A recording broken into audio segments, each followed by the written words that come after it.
Amén. Gracias por la alabanza. Ahora su Biblia ahí en Juan, capítulo 10.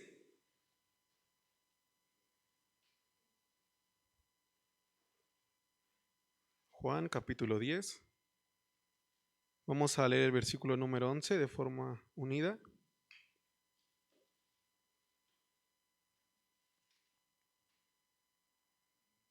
Amén. Vamos a leer todos juntos. La palabra de Dios dice así: Yo soy el buen pastor. El buen pastor su vida da por las ovejas. Amén. Vamos a hacer una oración por la palabra. Señor, te damos gracias en esta hora por la palabra que nos vas a permitir escuchar. Padre, sé tú en la vida de nuestro pastor Edgar, sé tú guiándolo, Señor, poniendo esa palabra que necesitamos para el día de hoy. Padre, permítenos tener ese corazón dispuesto, Señor, para poder escucharle, esos oídos atentos, Padre. Gracias te damos en esta hora. Amén. Dejo el lugar al pastor.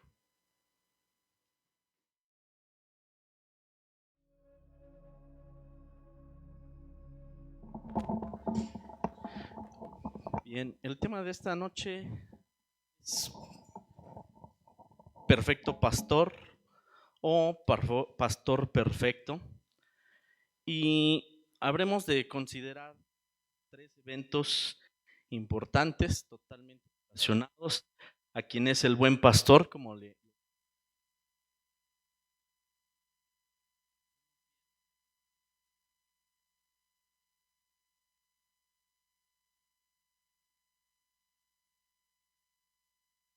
y la glorificación del Señor Jesús. Se han estado viendo tres elementos, ¿verdad?, en las reuniones pasadas. Así que para considerar al perfecto pastor, vamos a considerar estos tres elementos, tres eventos importantes. Y quisiera comenzar con el Evangelio de Marcos, capítulo 6, versículo 34, que dice así. Marcos, capítulo 6, versículo 34, dice esto: y tuvo compasión de ellos, porque eran como ovejas que no tenían pastor, y comenzó a enseñarles muchas cosas. Lo que nos dice el pasaje es que el Señor Jesús miró, ¿verdad? Miró una multitud, mucha gente, y algo llamó su atención de nuestro Señor Jesucristo, y es que ellos tenían una necesidad. Tal vez ni ellos ni mucha gente alrededor lo sabía, ¿verdad?, que tenían esa necesidad, pero para nuestro Señor Jesucristo era muy claro que había una necesidad en toda aquella multitud. Y la Biblia describe que lo que vio el Señor Jesús es que estaban como ovejas, se veían como ovejas que no tienen pastor. O sea, estaban perdidas, estaban sin una dirección en sus vidas, ¿verdad? Y por eso nos dice que tuvo compasión de ellos. Una oveja que no tiene dirección en su vida, ¿verdad? Que no sabe a dónde conducirse, que no sabe a dónde ir, a donde hay pastos para alimentarse, una oveja que no sabe a dónde ir para encontrar agua y saciar su sed. Y entonces el Señor Jesús toma ese lugar como pastor, ¿verdad?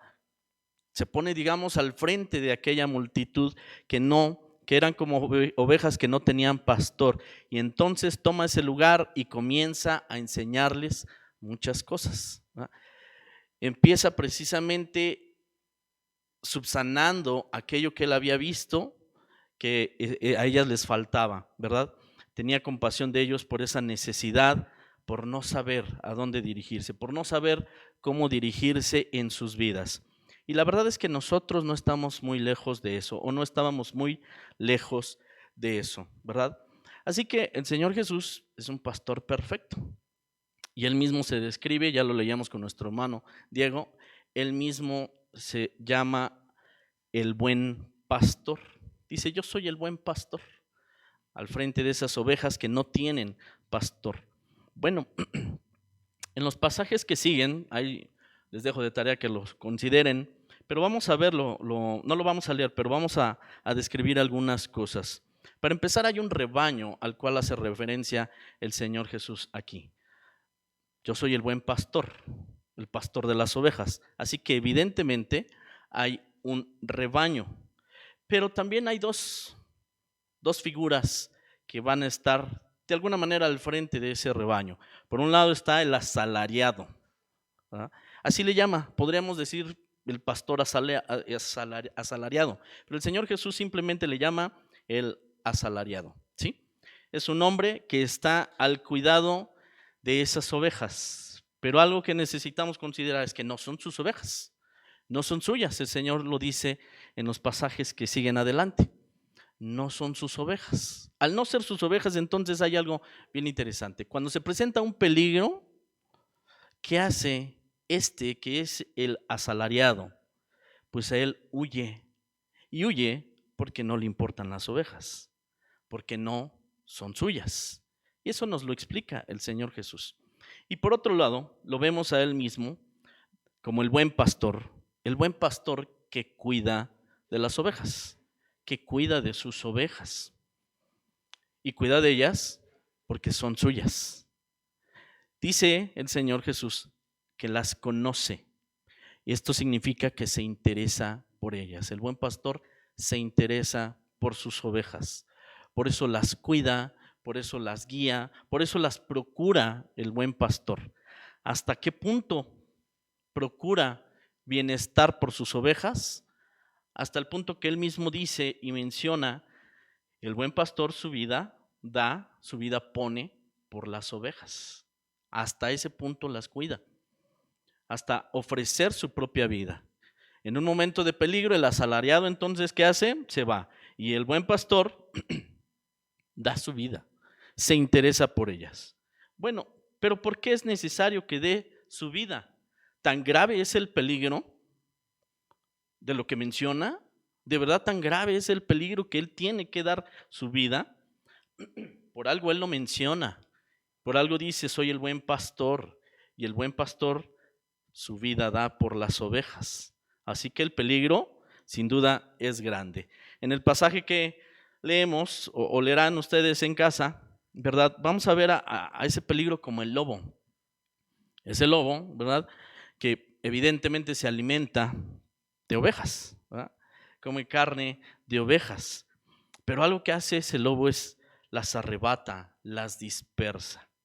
Veníamos hablando de que el Señor Jesús ve esa multitud como ovejas que no tienen pastor, precisamente porque estaban en esta condición, dispersas, sin alguien que los guíe. El lobo lo que quiere hacer es regresarlas a esa condición, dispersarlas, las quiere arrebatar de mano del pastor. Y por eso dice el buen pastor: su vida da por las ovejas. Insisto, se refiere a él mismo, porque en la lectura él no dice había un buen pastor.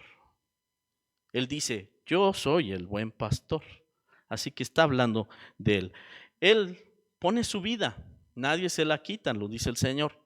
Yo pongo mi vida, nadie me la quita. No hay quien tenga poder en realidad para quitarle a él la vida.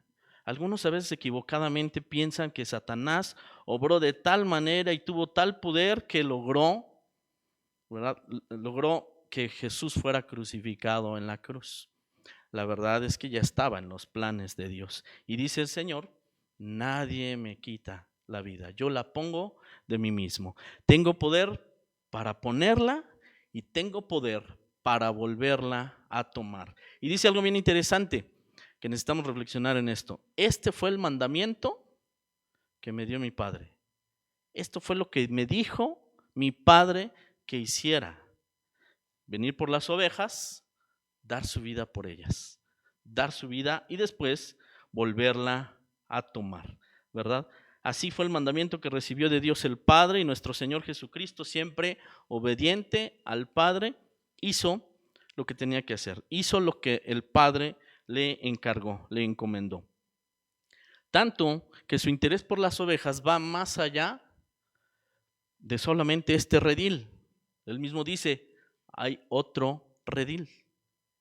Hay otro lugar en donde tengo otras ovejas y también voy por ellas. Así que por este interés que tiene por las ovejas, porque está dispuesto a poner su vida por las ovejas, el Padre le ama.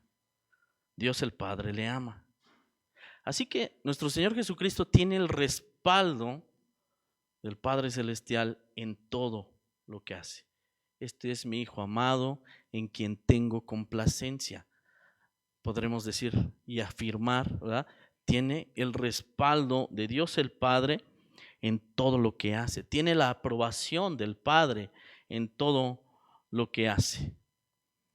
Y bueno, esto pudo quedar solamente hasta aquí, hasta estas palabras, ¿verdad? El buen pastor su vida da por sus ovejas, y qué bonitas palabras, pero no se quedó allí, ¿verdad?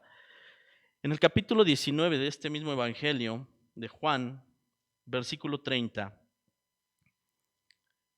dice lo siguiente: cuando Jesús hubo tomado el vinagre, dijo, consumado es, y habiendo inclinado la cabeza, entregó el Espíritu. ¿Qué sucedió aquí? Dice el Señor Jesús, consumado es. Significa que el mandamiento que recibió del Padre lo completó. ¿Sí? Lo completó. Entonces llegó hasta ese punto de ofrecer su vida por las ovejas. El buen pastor su vida da por las ovejas.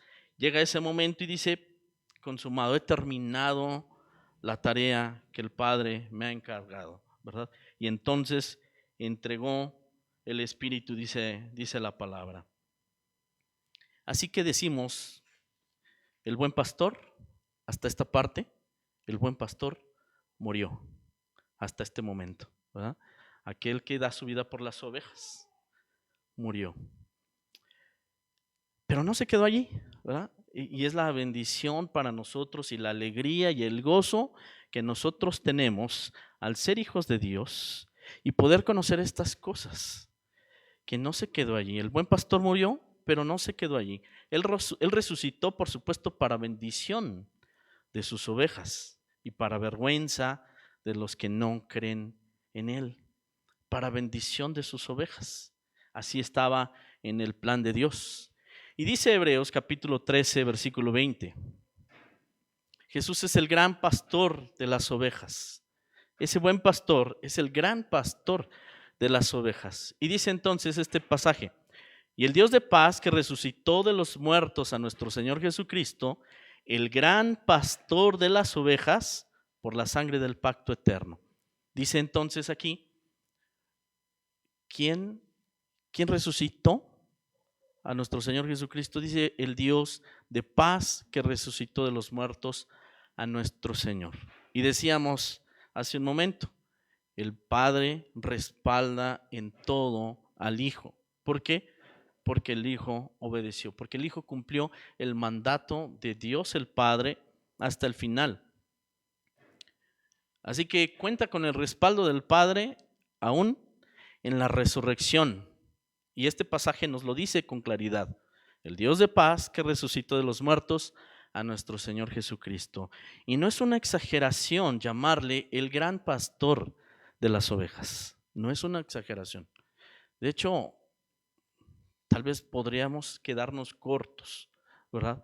Pero así lo define la Escritura, el gran pastor de las ovejas. Y de la resurrección, las mismas ovejas dan testimonio, ¿sí? Hay testimonio de que el Señor Jesús resucitó. Ese gran pastor no se quedó en la tumba. Dice allí entonces en el Evangelio de Juan, capítulo 20, versículo 3. Capítulo 20, versículo 3, dice así: y salieron Pedro y el otro discípulo y fueron al sepulcro. Pedro, el otro discípulo, las ovejas, ¿verdad? Y fueron al sepulcro. ¿Cuál sepulcro? Donde fue sepultado el buen pastor.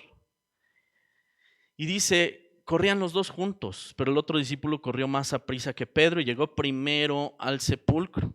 Llegó hasta el sepulcro. Dice, y bajándose a mirar, vio los lienzos puestos allí, pero no entró. Luego llegó Simón Pedro tras él y entró en el sepulcro y vio los lienzos puestos allí y el sudario que había estado sobre la cabeza de Jesús, no puesto con los lienzos, sino enrollado en un lugar aparte. Entonces entró también el otro discípulo que había venido primero al sepulcro y vio y creyó, porque aún no habían entendido la Escritura, que era necesario que él resucitase de los muertos. Bien, escogí este pasaje, como pude haber escogido algún otro, acerca de testigos que ellos pueden dar testimonio de que la tumba estaba vacía, de que ese buen pastor que murió resucitó. Y por eso, más adelante, llamado el gran pastor de las ovejas, nos dice Hebreos, fue resucitado por parte de Dios. Así que esto es, hermanos, esto es sorprendente a nosotros y a cualquiera que escuche el mensaje del Evangelio. Es sorprendente saber esto, que Jesús resucitó. Hay muchos iluminados, mucha gente les llama así, ¿verdad? Muchas corrientes filosóficas, hay muchos iluminados. Pero algo cierto es que todos ellos están en sus tumbas. De ninguno de ellos hay testimonio de que haya resucitado. De ninguno de ellos hay testimonio de que esté vivo. Así que nosotros necesitamos entender lo que esto significa, la magnitud de lo que esto significa, que Jesús resucitó. El gran pastor de las ovejas está vivo. Y podríamos preguntar, ¿quién cree que está vivo? ¿Quién cree que está vivo? A ver, levante su mano, ¿quién cree que está vivo? Bien, lo digo y es en serio la pregunta porque hay quienes se definen muy creyentes, muy religiosos, pero de verdad es que no creen que Jesús esté vivo. No creen que Jesús esté vivo. Y nosotros, bien, lo creemos, que no sea solamente una palabra a la que estamos acostumbrados a repetir que Jesús resucitó y que Él está vivo, sino que nuestro corazón lo podamos entender, que lo podamos comprender en nuestro corazón. Cuando estamos en oración, estamos hablando con Él, estamos buscando comunión con Él. Cuando estudiamos su palabra, buscamos conocerle más y más a Él. Es bueno para nosotros conocer más y más a Él, no como un personaje histórico, ¿verdad? Sino como quien está realmente vivo, el gran pastor de las ovejas que resucitó. Bien, pero no se queda hasta allí, sigue a más. Podremos decir, bueno, ya, de hecho ya me siento maravillado por saber que Jesús resucitó. Y todavía hay más, todavía hay más, todavía hay más. Jesús es el príncipe de los pastores, el príncipe de los pastores. No solo murió y resucitó. Dice la primera carta de Pedro, capítulo 5, versículo 4. Y cuando aparezca el príncipe de los pastores, ustedes recibirán la corona incorruptible de gloria. Resucitó y fue a la presencia de Dios el Padre y está sentado a su derecha, ¿verdad? Da testimonio de esto también Esteban. Pero dice aquí Pedro, el apóstol Pedro, dice, cuando aparezca el príncipe de los pastores, viene un tiempo y él va a aparecer. El buen pastor, ¿verdad? El gran pastor de las ovejas, el que es el príncipe de los pastores, viene. Así que va a aparecer. Y cuando eso suceda, dice el apóstol Pedro, ustedes van a recibir la corona incorruptible de gloria.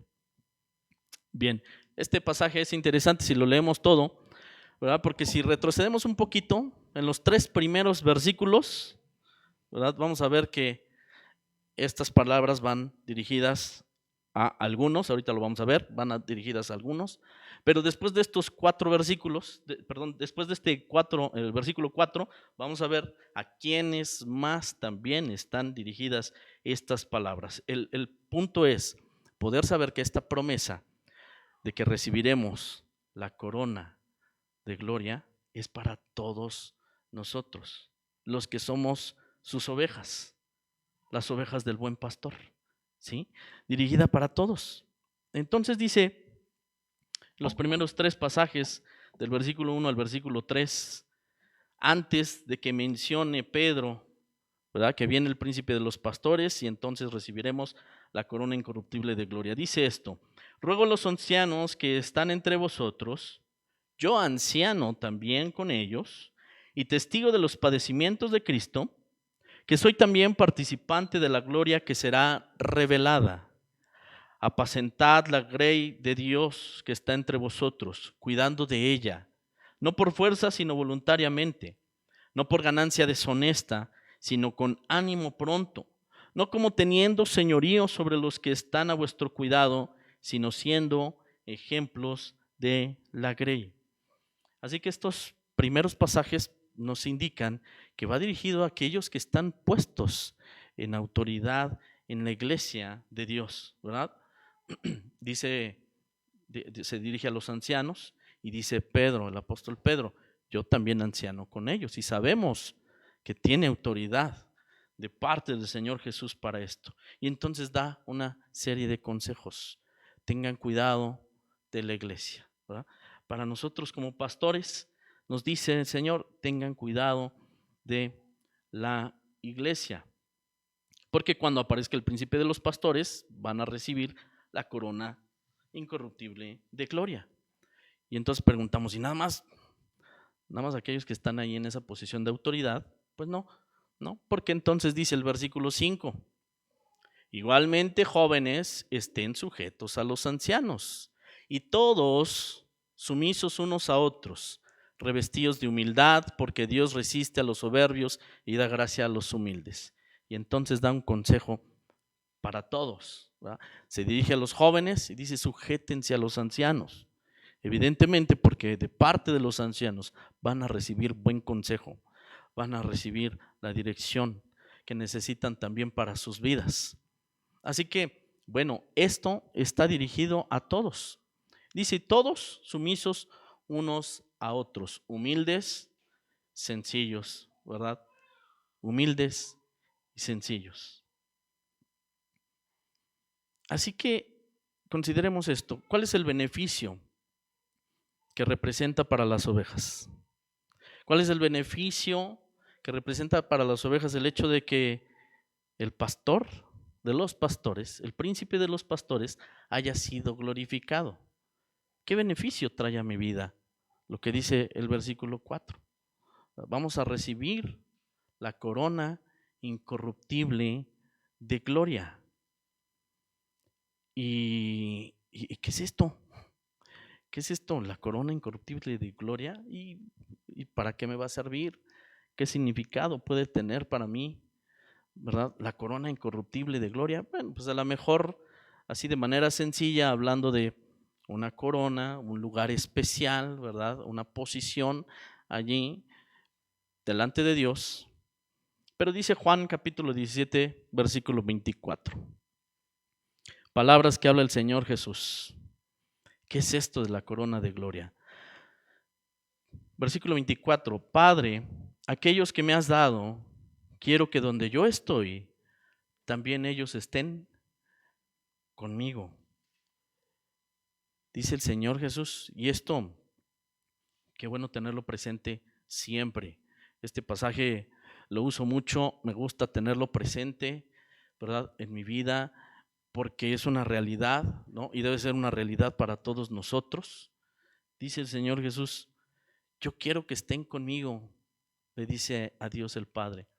Quiero que ellos estén conmigo. Por supuesto está con sus discípulos, pero sabemos que estas palabras se extienden hasta nosotros, a todos aquellos que hemos creído en Jesús, a todos aquellos que hemos puesto nuestra confianza en el buen pastor, el gran pastor de las ovejas, aquellos que nos consideramos sin duda discípulos u ovejas, ¿verdad? Del buen pastor. Y él dice, me los has dado y quiero que donde yo estoy ellos estén también conmigo.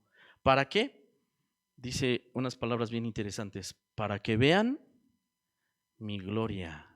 La corona de gloria incorruptible, estar allá, ¿verdad? En la presencia de Dios, para que vean mi gloria. Ver a Jesús cara a cara y ver la gloria de nuestro Señor Jesucristo ya es un privilegio. Ya es de por sí un privilegio. Y entonces dice, yo quiero que vean mi gloria, dice el Señor Jesús. Bien, la gloria que me has dado porque me has amado desde antes de la fundación del mundo.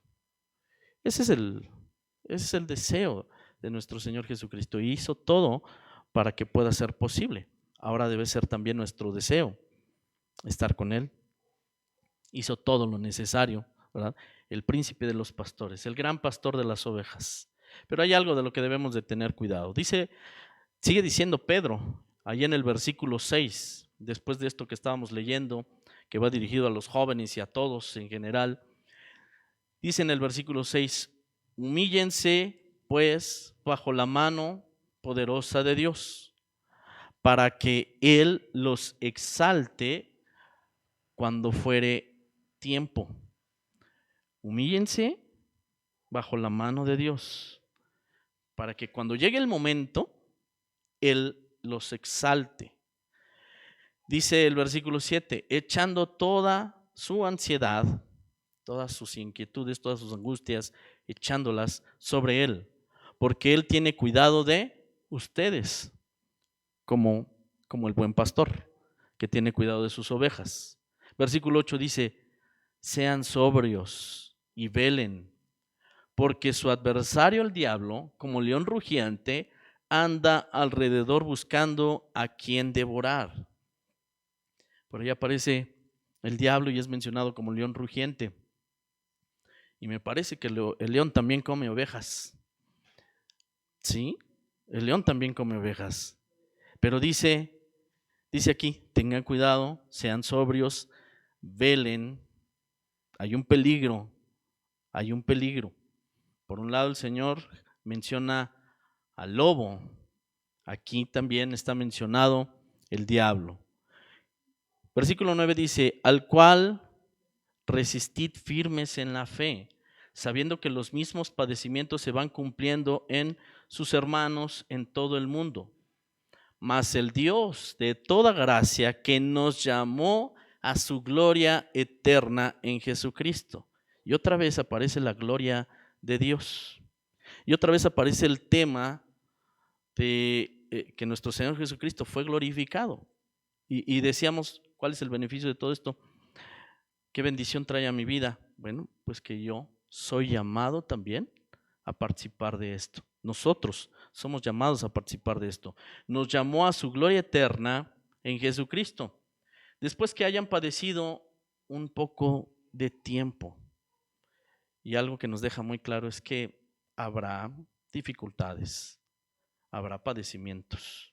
No será fácil todo el trayecto, pero sin duda vamos con el buen pastor.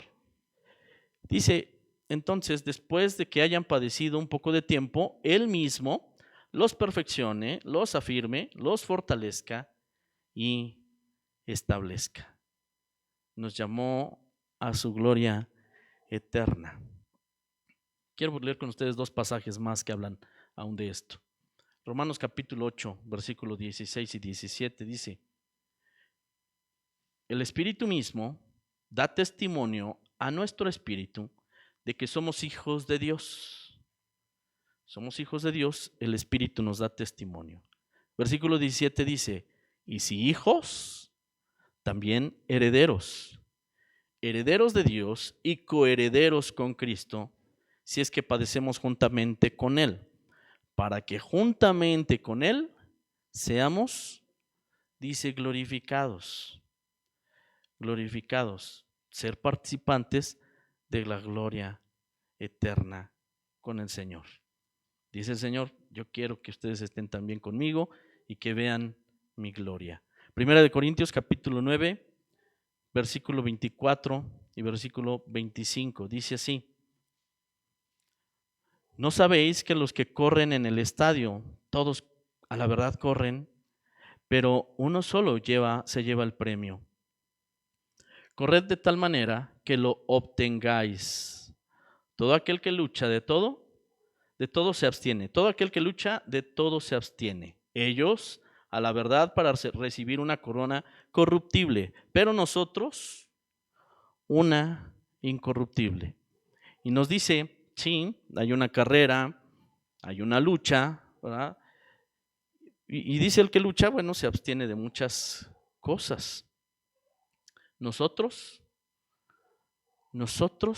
necesitamos y debemos, mientras que estamos caminando en este mundo, luchar ante muchas situaciones que están a nuestro alrededor. Hemos sido llamados de parte de Dios a vivir en santidad. Y el Señor dice, sin santidad nadie verá al Señor, ¿verdad? Sin santidad nadie le verá. Significa que debemos de guardar nuestras vidas. Él hizo todo lo necesario. Él hizo todo lo necesario. Pero nosotros debemos de cuidar nuestras vidas. Debemos de cuidar nuestro caminar, tomándonos de la mano del Señor. ¿Habrá dificultades? Sí, sí. Pero bien, unos luchan, se esfuerzan, dejan muchas cosas en el plano que usted lo ponga, ¿no? Algunos en lo físico, porque se hacen atletas, ¿verdad? Pensaba que también un cantante se aparta de muchas cosas y deja muchas cosas para ser el mejor, ¿no? Para ser el mejor cantante. Y en muchas áreas estaba pensando en eso, porque en muchas áreas podemos encontrar siempre a alguien que es el mejor. Y ese alguien que es el mejor se esforzó, se esmeró, dejó muchas cosas para consagrarse a aquello a lo que decidió entregar su vida. Y entonces de la misma forma nosotros, ¿verdad? ¿Para qué? Bueno, corran de tal manera que lo obtengáis. ¿Obtener qué? Pues el premio. ¿Cuál premio? De la corona incorruptible. De la corona incorruptible. Y entonces estar con el Señor al final de nuestros días, al final de nuestro caminar en este mundo, estar en la presencia del Señor, con el buen pastor. Su muerte, su resurrección y su gloria, ¿verdad? Nos dan a nosotros toda la oportunidad de confiar que esto es una realidad. Y si lo creemos, vamos a vivir de tal manera, ¿verdad?, que busquemos siempre agradar al Señor en todos los aspectos de nuestra vida. No será fácil y necesitamos tomar decisiones constantemente. Amén. Vamos a orar. Es nuestro deseo estar con el Señor en aquel día. Vamos a pedir su dirección, como el buen pastor. Cierren sus ojos. Señor Jesús, gracias te damos por la oportunidad de reflexionar en tu palabra acerca de toda tu obra realizada a favor de nosotros. Hiciste todo aquello que el Padre te pidió y entonces ganaste para nosotros la oportunidad de ser hijos de Dios. Ganaste para nosotros la salvación y la vida eterna. Y en todo momento, en tu caminar en este mundo, mostraste y hasta hoy a nosotros mismos nos has mostrado que ha sido tu deseo que podamos estar contigo en tu gloria, mirando tu gloria. Ahora también se ha convertido en un deseo de cada uno de nosotros. Gracias por ser el pastor que necesitábamos.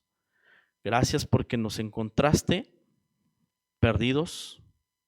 No había sentido para nosotros en la vida, pero cuando te presentaste nos diste la oportunidad de ver todo aquello que no nos dábamos cuenta, que estábamos en peligro y que tú nos dabas la oportunidad y nos das la oportunidad de ser librados del peligro en el que estábamos. Era inminente, pero tú, Señor, viniste a salvarnos. Gracias, Señor.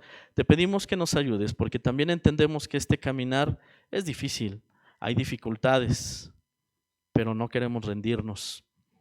A pesar de esas dificultades, no queremos rendirnos, queremos seguir caminando tomados de tu mano y es nuestro deseo ver tu rostro, verte cara a cara al final de nuestros días. Fortalécenos, Señor, ayúdanos en este caminar. Gracias, Padre. Te alabamos, te bendecimos por tu palabra, por tu enseñanza, y lo hacemos en el nombre de Jesucristo nuestro Salvador. Amén. Amén. Dejo este lugar a nuestros hermanos que nos dirigirán en este tiempo de oración.